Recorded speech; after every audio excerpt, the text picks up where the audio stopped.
Nhưng mà khi mình lên schedule là người ta biết là người ta nó treo, người ta thấy không? Người ta chưa thấy anh. Chưa thấy treo à? Chưa thấy treo hả? Khi nào mình on lên người ta mới thấy treo. Đó là mới thông báo để cho người ta biết là báo. Ok.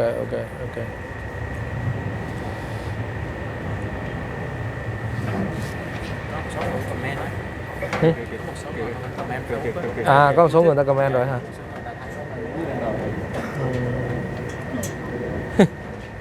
Kìa có một số bạn kìa, đúng là anti fan chỗ nào cũng thấy mặt nhỉ.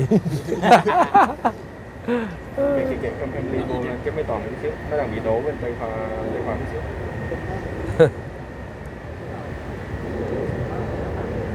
Thì con á anh. Không có gì con, nói là đi vô cái máy, coi đi vô cái máy thì nghe.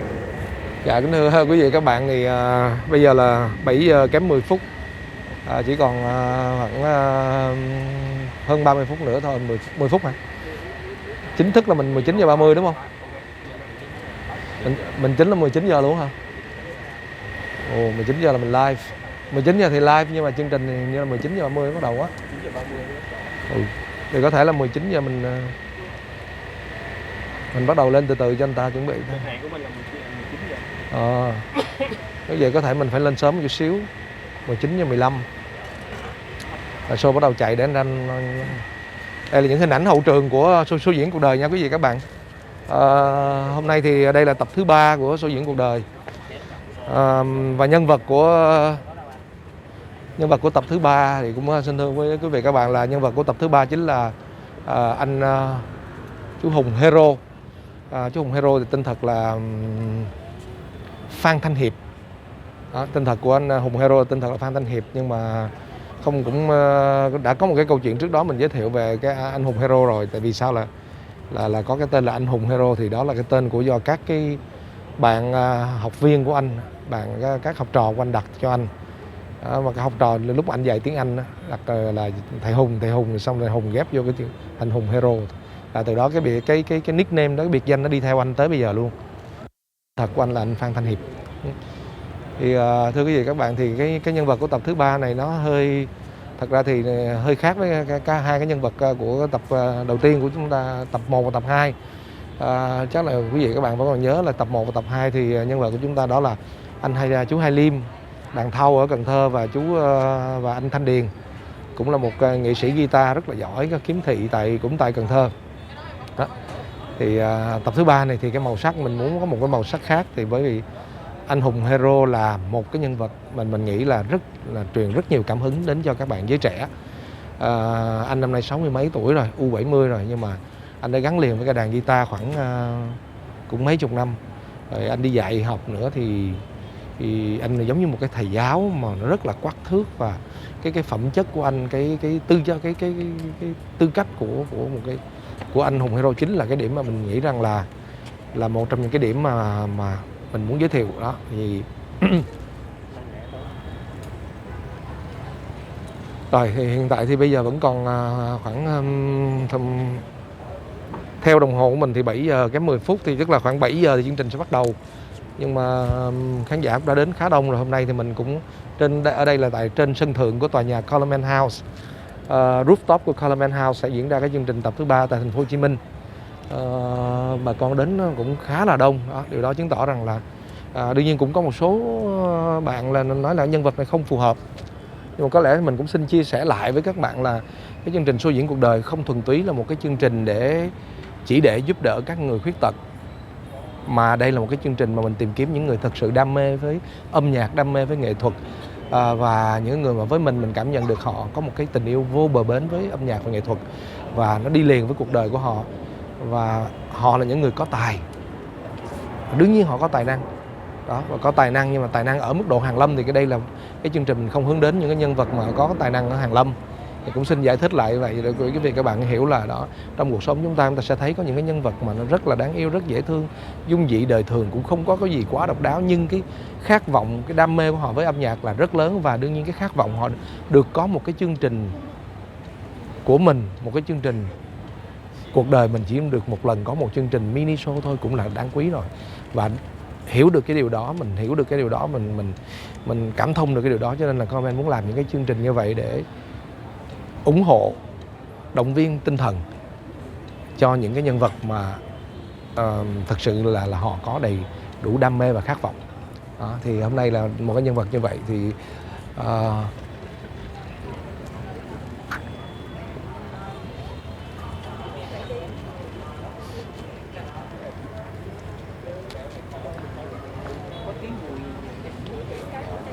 dạ đây, trước khi giờ bắt đầu chương trình diễn ra thì xin mời ở đây để mình giới thiệu với quý vị ở đây. Đây là nhân vật chính của ngày hôm nay là chú Hùng Hero. Rồi nhớ xong nhớ lại mình chào mình tiễn năm cũ đi nha. Năm cũ năm nay căng thẳng quá, Covid các kiểu hết. Tiễn chút rồi nha, mai bay sớm. Hả? Tiễn chút hả? Tiễn chút. Ông mình Máy bay có số. Dạ mai cũng ra Hà Nội thôi. mai ra Hà Nội. Thôi mình ngồi mình tiễn tới lúc mình bay ra sân bay luôn. Đây là bạn Lân Nhã mà chắc là tất cả các bạn, đặc biệt là các cô các chị rất là thích cái dòng ga Lân Nhã nha. Dạ, đặc biệt luôn. Trong đó có bà xã mình, trong đó có bà ngoại là mẹ vợ mình, rất là nhiều các cô, ngay ra công ty mình cũng vậy. Các bạn sản xuất là mê bạn này lắm anh. Dạ. Anh Nghe nói em mời Lân Nhã. Dạ. Biết Lân Nhã. Dạ. Biết rất lâu luôn đó. Hồi nãy nói chuyện với chú mới biết là đã từng gặp rồi, hồi trước ở hội quán Hội Ngộ. Dạ. Trước em xuất phát từ đó. Dạ. Dạ. Thì tại vì anh Hùng Hero thì anh Hùng Hero đi đánh rất nhiều nơi. Bây giờ thì anh đang dừng chân tại Lá Tư Tình là nhiều nhất, không anh? Chứ còn trước đó là anh đi rất nhiều nơi, cho nên là chính như vậy nên là trong cái hành trình của anh mà gần 20 năm thì anh cũng rất là nhiều cái phòng trà ở thành phố Hồ Chí Minh là biết anh, và ở đó thì cũng đó mà nói trái đất, mà nói là thế giới nhỏ bé là vậy, small world. Đi một vòng cuối cùng là gặp toàn là người quen không à. Khi nào ba mình chính thức mấy giờ? Dạ chưa đâu anh. 19h30 hả? Dạ. Nhưng mà mình đã treo cái lịch mình nói là 19 giờ rồi sao? Vui chứ. Với lại con với ông gặp lại nghe con nó vui dữ sợ. Nãy con xuống con gặp bạn anh dưới, anh Thành Sắc rồi Thành thấy rồi nọ.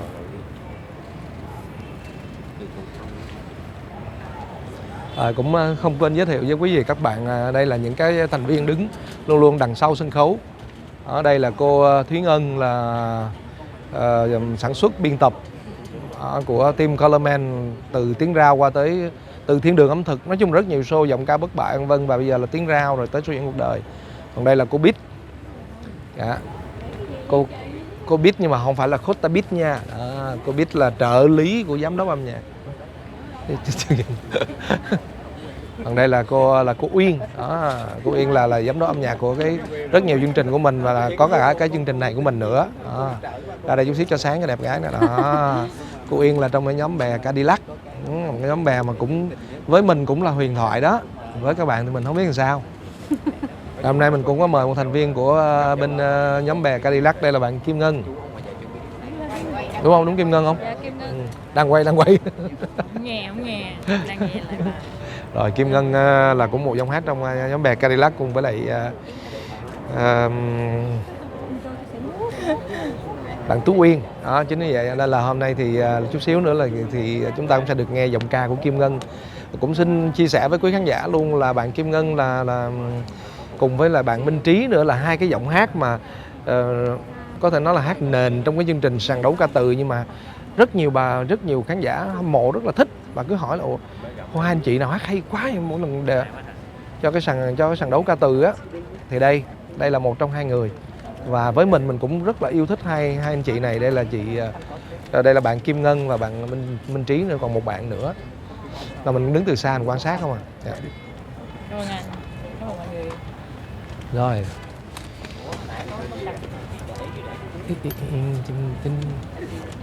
Đó, khán giả hâm mộ đến. Rồi cho mình xin giới thiệu tới tiếp với quý vị các bạn nha. Đây là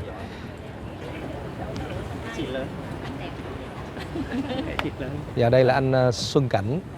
Anh Xuân Cảnh là bạn chí cốt với lại với lại anh hùng hero đó. Hôm nay mình cũng ráng mình dụ được ông anh tới để thổi saxo, tại mình mê saxo lắm.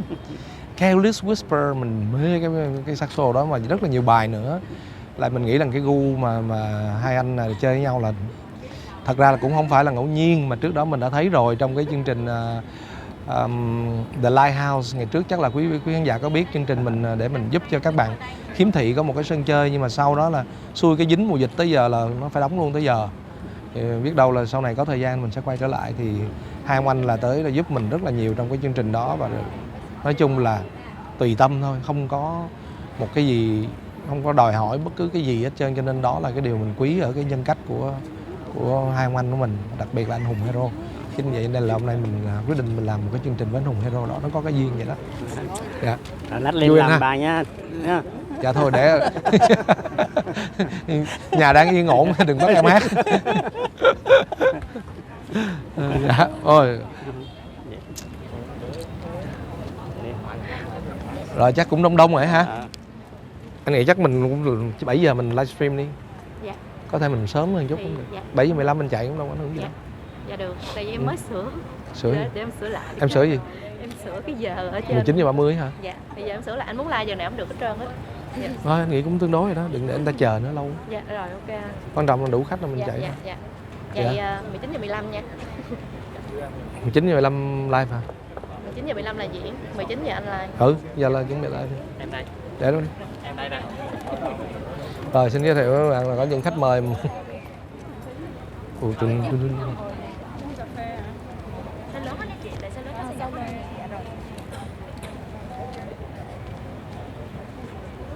đây là Mạnh Thường Quân thường xuyên. Hai Mạnh Thường Quân thường xuyên Đó. góp mặt. Đúng rồi, đã. Rồi, hôm nay có mấy khách mời dữ quá. Dạ, khách khách. Ủa mẹ đi với ai vậy? Đi có 2 người hả? Dạ có thêm bác sĩ Ngọc Anh nữa đang lên. Ủa chứ không có Hân hả? Hân không có đi. À không đi ạ. Dạ khán giả của anh Coleman. Mọi người nhớ qua đăng ký kênh Phạm Thùy Vân nha. Ba Điền. Hồi nãy anh Coleman, hồi nãy ở dưới khi mà lên thì có gặp một cái bạn fan nhí ba học lớp 3 tặng cho ba đó, vẽ tặng cho ba đó. Bà biết rồi, biết cái chuyện này rồi, biết rồi. Hôm bữa Đưa cái lồng đèn thôi, còn Thư để bên nhà đọc. Cưng lắm. Đây chị cầm cho. cái chuyện bữa đó mấy đó. Rồi ok rồi. Cái lồng đèn mà. Ai vẽ 3 tuổi rồi. Lớp 3. Trời ơi, 3 tuổi rồi. Không, con vẽ con tặng đây. Rồi cảm ơn chị nha, tại vì hôm nay là vì cái số ghế ngồi có hạn, và hầu hết là các quý khách đã có cái đăng ký cái vé mời trước, cho nên là không gặp được chị thôi, thông cảm nha. Ok, cảm ơn chị rất nhiều. Vậy nhà đọc không? Đúng rồi. Khoan nhí. Thôi con ăn gì chưa? Dạ chưa. Dạ rồi. Chưa ăn hả? Ăn rồi. Con nó ăn rồi mà mẹ nó chưa ăn. Nó giận chứ hỏi gì vậy trời? Thì hỏi thôi. Ủa vậy hả? Mẹ rồi, mẹ đói không sao, chứ con đói thì hơi mệt. Con chào các cô chú và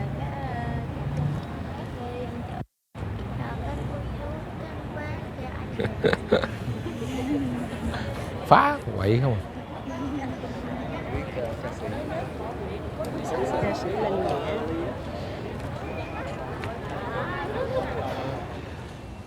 Rooftop của tòa nhà Coleman House số 177 đường Phan Chu Trinh, phường 13, quận Bình Thạnh, cùng hàng ngàn khán giả đang xem livestream trên hai nền tảng YouTube và Facebook, trên fanpage của Coleman và kênh YouTube của Coleman.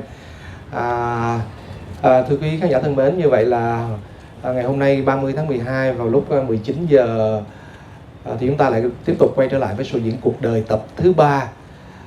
Kính thưa quý khán giả, thì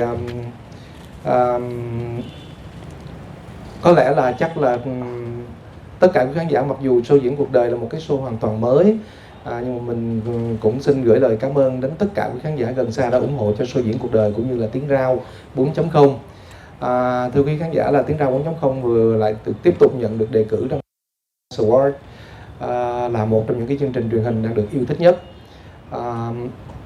Đó là một cái niềm vinh dự, là một cái niềm tự hào đối với Colorman cùng tất cả các anh em trong ekip. Và chúng tôi cũng hy vọng rằng show diễn cuộc đời cũng sẽ tiếp tục nhận được sự ủng hộ của khán giả.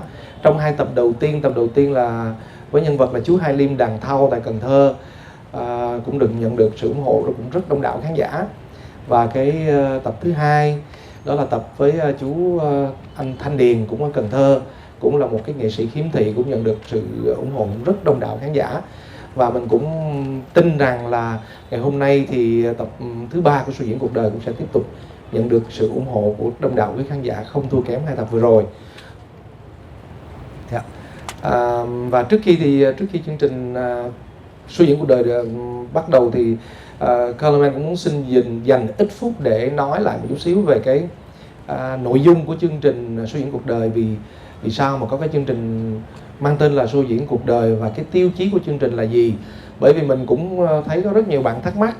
Một số bạn thì hay comment bên dưới các cái video của Colorman hoặc là livestream, các bạn nói nhân vật này rất là phù hợp, nhân vật kia không phù hợp, và một số bạn cũng giới thiệu những cái nhân vật khác nhau.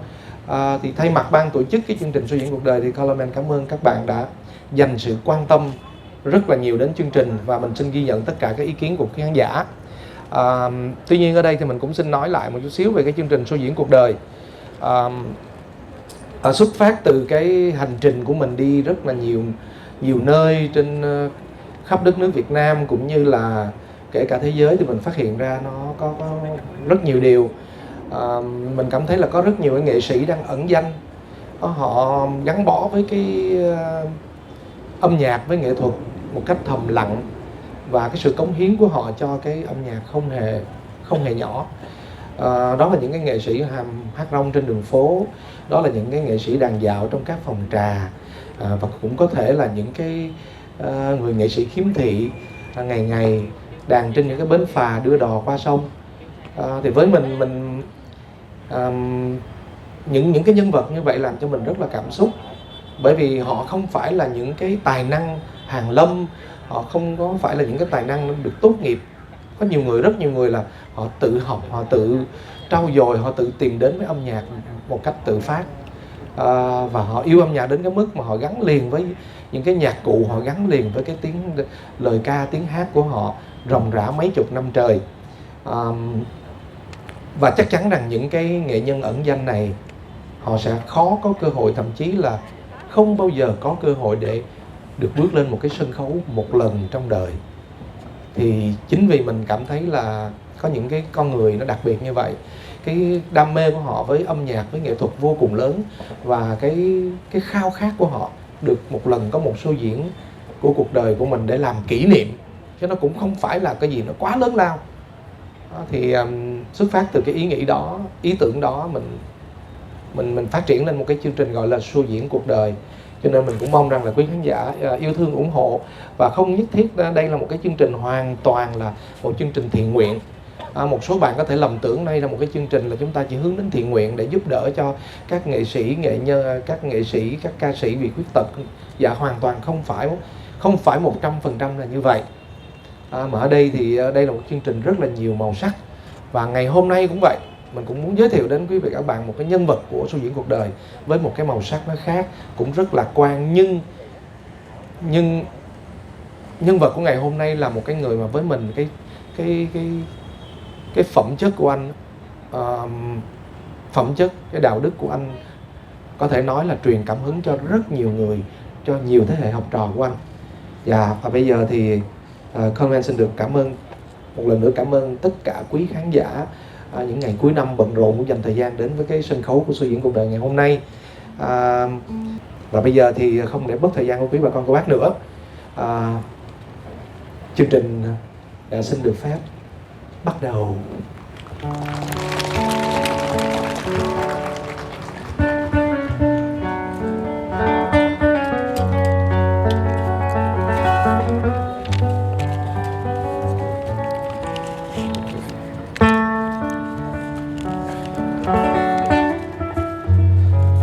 Chào đầu xong rồi cảm ơn nhà tài trợ, xong rồi trò chuyện.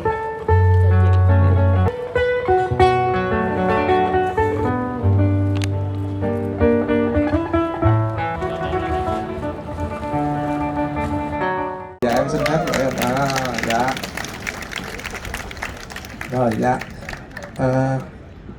Dạ chắc em cũng xin phép dở đấy cho em. Kệ mà mình đập hộp rồi mà tới đây luôn. Không, cái phần này không sao đâu, mình cắt trên sóng truyền hình cũng được mà, đâu có gì được. Dạ. Em mới mua đi sáng mới mua đâu ha. Rồi, ở đây. Rồi.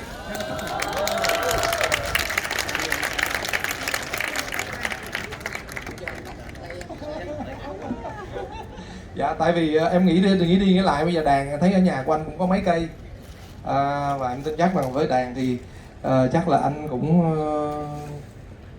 nói cần thêm nữa thì em nghĩ cũng đủ rồi. Em nghĩ anh ở nhà anh hay dạy học trò đó, mà có thêm cái này nó hỗ trợ nữa thì nó ấm nhà ấm cửa, cho nên là thôi em nói mới bàn cái chỗ bạn Khánh này thôi. Khánh cũng nói anh kiếm cái này chắc hợp với chú. Yeah. Rồi dạ, cái này chuyện xung anh đi, đừng giống như với tự nhiên quảng cáo cho Marshall cái chết luôn.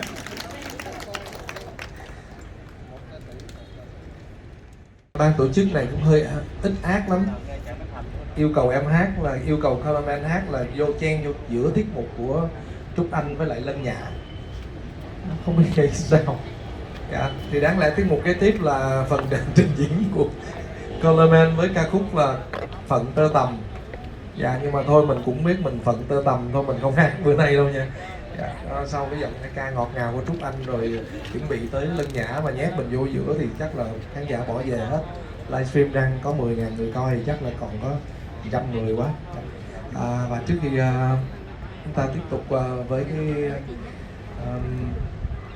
cái phần trình bày của Lân Nhã, mình tin chắc là rất nhiều quý khán giả đang chờ đợi, thì xin phép để tặng thêm một món quà bất ngờ nữa đến với anh Hùng Hero. Món quà vật chất thì nãy mình cũng có nhẹ nhẹ rồi, và xin phép là em có gửi anh tặng anh một món quà rất khá là đặc biệt và em xin chắc là anh sẽ rất là xúc động. Anh có thể nhìn xuống dưới đây coi có cái món quà nào nó nằm ở đâu đó đang nằm ở dưới. Dạ xin phép được mời cái món quà di động từ ở phía hàng dưới, hàng thứ mấy này nhìn xa xa. Dạ. Dạ em xin phép mời dạ mời anh Thạch ạ.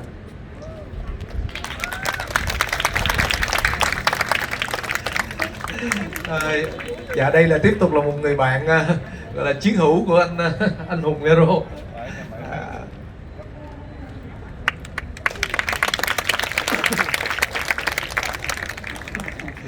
Dạ thưa quý khán giả, đây là anh Trần Ngọc Thạch. Anh là chiến hữu của anh Hùng mà trong cái buổi trò chuyện hôm trước ngồi ở nhà thì mình cũng có nói chuyện, mình hỏi là anh có một người bạn nào mà anh muốn cùng lên diễn với anh một tiết mục nào đó trong cái show diễn cuộc đời hôm nay không? Thì ngoài anh Cảnh rồi thì thôi khỏi nói rồi ha, nhưng mà anh ngồi nhớ có người bạn mà anh ấy ở xa lắm, nó ở đâu ở Nha Trang đó, thì anh này là anh chơi trong quân nhạc mà giờ thất lạc, cũng anh em mất liên lạc với nhau cũng khoảng mấy năm mà anh ha. Dạ 6 năm được đi. Anh Thành xúc động mà mình cũng muốn khóc luôn. Thì mình nghĩ nếu mà một người bạn mà gặp sau 7 năm đồng hành với nhau một thời gian khá dài rồi, sau 7-8 năm mà không gặp nhau nữa thì xong tự nhiên lại xuất hiện trên cái sân khấu vậy thì thực sự cảm xúc vô cùng. Dạ.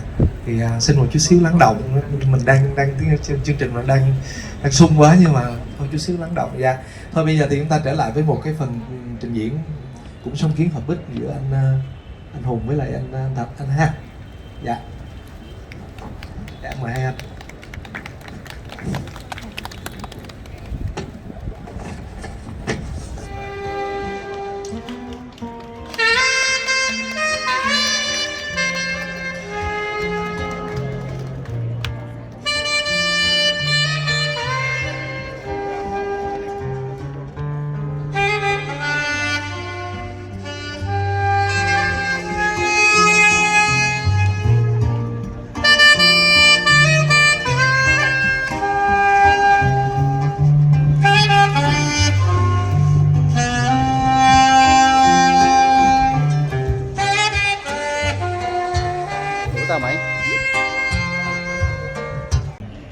Cái danh sách như sau: anh Khương Dừa 5 triệu, chú BH 5 triệu, anh Richardson Vũ 2 triệu, anh Tùng Nguyễn ở nước ngoài, không biết nước nào tuần nào anh cũng gửi về hết 3 triệu.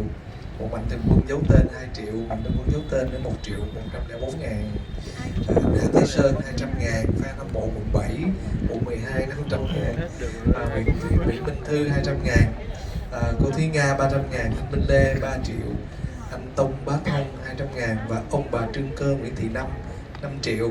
Tổng số tiền quyên góp trước khi show diễn ra là 22 triệu 504 ngàn 702 đồng. Đó.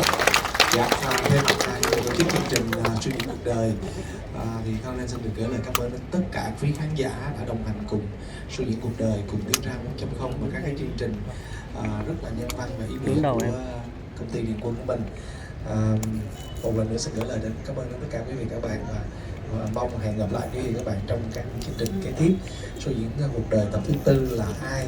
Và cũng xin tiết lộ luôn là đó là thầy giáo trường, giảng viên của trường cao đẳng văn hóa nghệ thuật ở trên Buôn Mê Thuột. Thầy là một cái người sáng tạo ra cái violon tre, chắc là mọi người chưa thấy sao một cái khúc tre mà có thể sáng tạo ra một cái violon, cũng là một nhân vật rất đặc biệt, là một giảng viên. Sẽ được tiết lộ nhẹ nhẹ vậy thôi. Kính thưa quý khán giả, chương trình Show Diễn Cuộc Đời tập thứ 3 sẽ được khép lại tại đây. Chương trình Show Diễn Cuộc Đời do Đài Truyền hình Thành phố Hồ Chí Minh phối hợp cùng công ty Color Entertainment sản xuất với sự đồng hành của hai nhãn hàng Colorman Fashion và Colorman Food Mart.